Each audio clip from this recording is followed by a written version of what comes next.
ناظرین کرام، حاضرین محفل، السلام علیکم ورحمۃ اللہ وبرکاتہ۔ آج ہم نے جو ٹاپک عنوان کا انتخاب کیا ہے وہ ہے تصوف۔ اب تصوف کے بھی لوگوں نے اپنے اپنے مفاہیم نکالے ہوئے ہیں، اپنے اپنے معنی منتخب کیے ہوئے ہیں۔ بیسیکلی اسلام میں تصوف کا کیا کانسیپٹ ہے، کیا اس کی تعریف ہے، کیا اس کی حقیقت ہے، اور کیا باتیں اس کے ساتھ اب منسوب کر دی گئی ہیں جس کا تصوف سے کوئی تعلق نہیں ہے۔ کچھ لوگوں کو صوفی بنا کر، ایسا ماڈل بنا کر دنیا کے سامنے رکھ دیا جاتا ہے، کہا جاتا ہے یہ صوفی ہیں اور یہ صوفیزم ہے۔ تو آج ہم اسلام سے پوچھتے ہیں کہ اسلام ہماری اس معاملے میں کیا رہنمائی کرتا ہے، کہ بیسیکلی تصوف ہے کیا، تصوف کی حقیقت کیا ہے، کیا اس کے راز ہیں، اور تصوف میں کیا کیا باتیں آتی ہیں، اور کون سی باتیں ایسی ہیں کہ جس کا تصوف سے دور دور تک کوئی واسطہ نہیں ہے، مگر خواہ خواہ وہ تصوف کا آئیکن بنی ہوئی ہیں، تصوف کا سگنیچر بنی ہوئی ہیں۔ تو ہمارے معزز علماء کرام تشریف فرما ہے، بلا کسی تمہید کے بڑھتے ہیں علماء کرام کی طرف۔ قبلہ مفتی شاہد صاحب، آپ ارشاد فرمائیے گا۔ اور ظاہر بات ہے ماشاءاللہ ہم دیکھ رہے ہیں کافی عرصے سے آپ تصوف کی طرف بہت زیادہ مائل بھی ہیں، اور اس حوالے سے آپ کے بیانات وغیرہ، اسپیچز وغیرہ بھی آتی رہتی ہیں، اور بہت گہرائی کے ساتھ آپ اس پر ماشاءاللہ پڑھ بھی رہے ہیں اور لوگوں کو الحمدللہ علم دے بھی رہے ہیں۔ تو حضرت یہ سوال آپ سے ہی میں کرنا چاہتا ہوں کہ تصوف کی حقیقت کیا ہے؟ کیا یہ دینی تعلیمات سے الگ کوئی دوسرا دین ہے؟ بسم اللہ الرحمن الرحیم، هو القادر هو الحق هو المعین۔ بہت شکریہ حافظ صاحب، آپ نے ہر بار کی طرح انتہائی اہم موضوع کا انتخاب کیا۔ ہمارے لیے تھوڑا سا مشکل یوں ہے کہ آپ قال کے ذریعے حال کو سمجھنا چاہ رہے ہیں۔ واہ واہ واہ واہ۔ تو اب قال سے حال کو سمجھانا یہ بڑا مشکل کام ہے۔ اللہ اکبر۔ جو چند چیزیں پڑھی ہیں وہ آپ کے گوش گزار کرتا ہوں۔ پہلی چیز یہ ہے کہ تصوف کوئی نئی چیز، نیا دین اور اسلام کے مقابل کسی تصور کا نام نہیں ہے، بہت اچھا، بلکہ اسلام ہی کی روحانی جہت کا نام تصوف ہے۔ واہ واہ واہ Very واہ simple۔ واہ واہ، سبحان اللہ۔ اور اس کا ذکر چونکہ تصوف کی اصل ہے تزکیہ، اور تزکیہ کا ذکر قرآن میں موجود ہے۔ حضرت ابراہیم و اسماعیل علیہ السلام نے تعمیر خانہ کعبہ کے بعد جو دعا کی تھی وہ یہ تھی کہ ربنا وابعث فیہم رسولا، اے ہمارے رب تو ہماری اولاد میں رسول آخر الزماں کو مبعوث فرما۔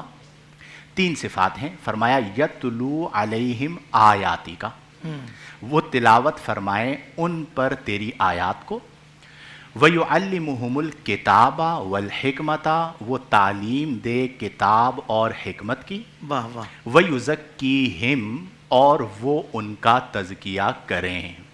اب تھوڑی سی توجہ آپ بھی فرمائیے گا، ناظرین بھی اس بات کو سمجھیں کہ جو تلاوت ہے اس کا تعلق کس کے ساتھ ہے، تعلیم ہے اس کا تعلق کس کے ساتھ ہے، اور تزکیہ ہے تو اس کا تعلق کس کے ساتھ ہے۔ بالکل صحیح، مثال کے طور پر تلاوت کا تعلق الفاظ کے ساتھ ہے۔ بالکل ٹھیک ہے۔ آپ قاری صاحب کو بلاتے ہیں تو قاری صاحب الفاظ قرآن کی تلاوت کرتے ہیں، اگر وہ آئیں اور الفاظ کے معنی کو پڑھ دیں تو اسے تلاوت نہیں کہا جاتا۔ اس کا مطلب یہ ہوا کہ تلاوت جب بھی ہوگی وہ الفاظ کی ہوگی، معنی کی نہیں ہوگی۔ بالکل صحیح۔ اسی طرح تعلیم علم و حکمت، اس کا تعلق عقل کے ساتھ ہے۔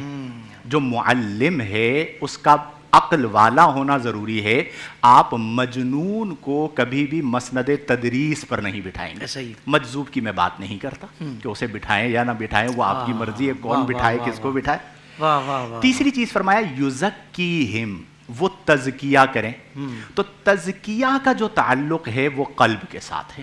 واہ واہ۔ تو اس کا مطلب یہ ہوا کہ تصوف تزکیہ کا نام ہے، اور آقا کریم کی بعثت مبارک تزکیہ کے لیے ہوئی تو صوفیہ نے وہی کام کیا جو نبی کریم نے فرمایا ہے۔ کیا کہنے، واہ تو واہ۔ تزکیہ قلب میں صوفیہ جو ہیں، اولیاء اللہ جو ہیں، وہ نبی کریم کے وارث ہیں۔ ایک بزرگ سے میری ملاقات ہوئی، کافی سال پہلے کی بات ہے، تو انہوں نے ایک بڑی پیاری بات کہی حافظ صاحب۔ انہوں نے فرمایا کہ یزکیہم قرآن کا فیصلہ ہے۔ میں نے کہا جی بالکل قرآن کا فیصلہ ہے۔ تو کہا آج بھی تزکیہ